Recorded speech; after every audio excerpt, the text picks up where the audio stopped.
intended to put their bogus plea, but they knew I wasn't going to take a plea, so they had to torture me into taking a plea. Now, in that torture, you were, what was the experience that you learned of the other co-defendants? I was told that they were being treated the same way I'm treated.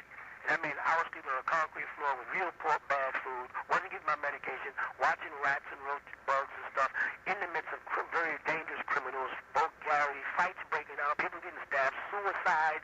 I watched 4 or 5 people commit suicide. I was put up in the middle of a riot up in Atlanta, and some Italian guy from the mafia supposed to hung himself. Well, there was a riot between the Florida boys and the Georgia boys. All this is going on, and the black Muslims of, you know what I mean? And I said, yeah, these kids are subject to that. I knew the sheriff how it just feels, right? Got names for these 2 young ladies, which is Sandra Lampkin and Khadija Merritt, out of an 8-year-old magazine that we put out. That's the only people in this case involved 3 people that's in a magazine.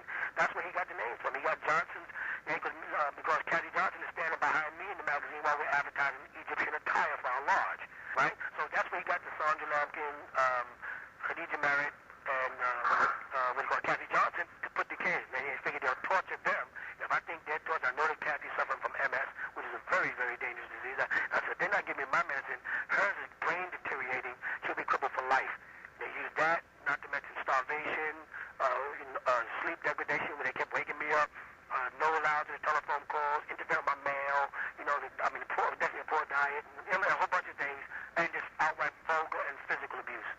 Now, prior to this so-called agreement that was given to you, yes.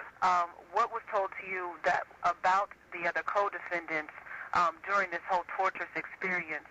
They told me that those people would go home free, totally free. There'd be nothing to be all over it, and you'd be the one that bears the burden. Because after all, you're the trophy that Putnam County wants. The state of Georgia wants you.